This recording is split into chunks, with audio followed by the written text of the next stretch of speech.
Bali, ito kasi yung diagram natin ng ng full wave na hindi na natin kailangan pang maghinang.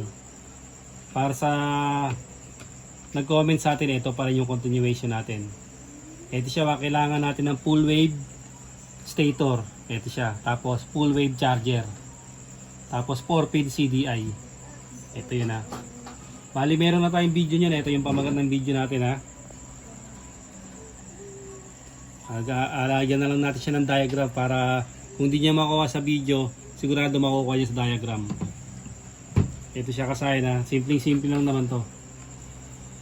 Mag-uumpisa lang tayo sa stator. Ito yung stator natin ha. Meron kayong mabibiling stator na 4 wires, merong 3 wires. Pag 3 wires lang siya, ibig sabihin wala siyang ground. Ang meron lang sa kanya pulser. Tapos dalawang yellow. Pag dalawang yellow, automatic na yung full wave yun. Unahin natin yung stator. Magko-connect muna tayo sa sa stator papuntang CDI. Yung harness natin papuntang CDI yun ha. Ito yung natin, ito yung pulser. Ito siya ha. Yung pulser na to pupunta rin to sa pulser.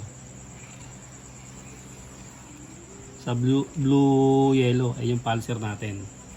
Ito siya ha. Tapos itong ground natin, pulser ground, pupunta naman din yan sa yan, pulser ground. Yan siya. Tapos dalawa na lang, dalawang yellow. Ayan na. Yung yellow na to pupunta to sa sa kulay yellow din. Kahit magkabaligtaran to ha. Tapos yung isang yellow tas isang yellow pupunta naman sa white. Kung ang nabili natin liwa. Kung nabili natin liwa, kung ganito naman ang nabili nyo, may kulay pink, sa kulay pink pupunta. Kasi ang kulay ng liwa ay may isang white. Ito siya ha, yung isang yellow ha. Pansinin nyo ha. Pupunta yan sa white. Yan. Tapos, meron pa siyang meron pa siyang tatlo. Hindi pa nakalagay. Yung pinagputulan natin, ito yun ha, yung stock. Ito yung stock natin ha. Ito. Puputulin natin yan eh. Yan ha. Dito papasok yung accessory wire. Accessory wire yung kulay black ha. Solid black. Dito natin lalagay yung ACC. Accessory wire ng ating motor.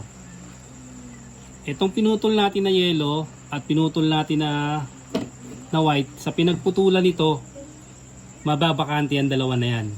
Kaya siya mababakante kasi ito, regulator rectifier, diretso na kagad siya rito sa dalawa na yan. Ayan ha, yung white at saka yung yellow dumiretso na kagad dito. Kaya nakabakante yung kulay white at saka yung kulay yellow. Ayan ang gagawin natin, ito floated na to, bakante na to. Etong yellow, isasama natin sa black. Sa black ha, yung galing harness to ha. O yung yellow, sasama natin sa black. Ito. Yan na. Tapos yung yellow sabi harness. Yan. Yellow na galing harness ha.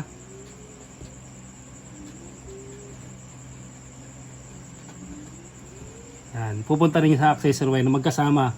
Connect nyo lang siya. Magkasama na lang siya dyan. Kumbaga dalawa mapupunta dyan. Sa accessory wire. Pagsamahin nyo lang sa accessory wire. Yan. Tapos yung pinagputulan nito na kulay green, harness din tong kulay na to sa harness din itong kulay green. Harness, solid green or body ground. Bali ito lalagay lang natin dito ay negative. Yan, negative sign. Pwedeng sa green, katulad dito kulay green, pwedeng body ground. Tapos itong isa, live wire yung kulay red. Red to red din yan. Nandun pa rin yung niya sa may pinagputulan. Red, positive. Ayan na. Red to red, tapos green to green. Tapos yung black, meron na, kompleto na to. Ayan, pansinin nyo sa akin ha. Tapos dito, pag suksok natin ng 4-pin CDI, sinuksok na natin Pag suksok natin, may makikita kayong kulay na Ito, may makikita kayong gantong kulay. Black red. Yung black red na yan, putulin nyo siya. Putulin nyo yung black red ha. Oh, halimbawa, ito nakasaksak na to ha. Yan, ikat nyo yan. I-cut nyo yung black red, yung papuntang yung papuntang harness, float na yon. Bakante na. Itong papuntang CDI, ilalagay din natin sa ACC. O accessory wire, kagaya nito, accessory wire din yon. Pwede magsasama-sama sa accessory wire yan. Ito siya, cut na harness, wala na bali yan, hindi nakakonect sa Ito, papunta sa ACC wire. Ayan siya kasayan ha. Ayan, papunta na sa accessory wire. Yun lang naman ang gagawin nyo rito eh. Ito, kukonect nyo lang naman to sa color coding lang tayo dyan. O, blue-white yung kulay ng stator, lagay mo sa blue-yellow ng ating pulser. Makikita nyo naman dito, pwede nyo naman panoorin din sa ating video. Kung saan kayo madadalhin, doon nyo kunin ha. Pero ito na yung madaling paraan. Napakasimple lang naman. Ayan, nakakonect na to lahat. Yung CDI, isa lang ang gagalawin ha. Pag putol nyo ng black red, ito nakakonect pa to eh. Pag pinutol itong black red, halimbawa hinugot nyo okay, bakante na to. Bakante na yung sa harness, lagay nyo sa ACC wire. Battery operated na. Tapos ito namang, dito naman tayo. Dalawang yellow, kahit magkabaligtaran. Sa white, sa yellow, o sa ibang regulator kulay pink. Tulad yan. O sa pink nyo lang ilagay dalawa na to. Kahit magkabaligtaran. Dito yan ha. O, tapos yung mga kulay na pinagputulan nyo, nandun sa harness. Tandaan nyo lang, etong isa na to, automatic battery operated to ha. Pag nag full wave tayo, automatic battery operated. Yung pinagputulan ng dilaw, isama nyo sa black. Ayan. Isama nyo sa black ha. Para magkaroon tayo ng ng ma-battery operated yung natin. Park light, headlight, tail light. Magkakasama yon. Pero kung may switch na yung headlight nyo, okay pa rin yun kasi yung tail light naman ang papasok sa sa battery operated. Tail light tsaka yung yung dashboard o gear shift indicator. Simple lang yan, picture nyo na lang pagka yung pagtatakbuhan. Pagka hindi mo pa rin nakonectan, mag-comment ka lang. At maaaring video call natin yan pagka ka na nag-DIY. Basta yung sinabi ko sa'yo na gagamitin mo, 4-pin CDI, full wave regulator, at saka full wave stator. Wala nang wala nang ganito. May full wave din na ganito, kagaya ng part 2 natin. Pero bihira makabili.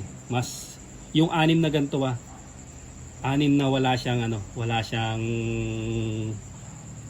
primary coil o yung black red na kulay. Kahit 3 wires pwede, 4 wires pwede.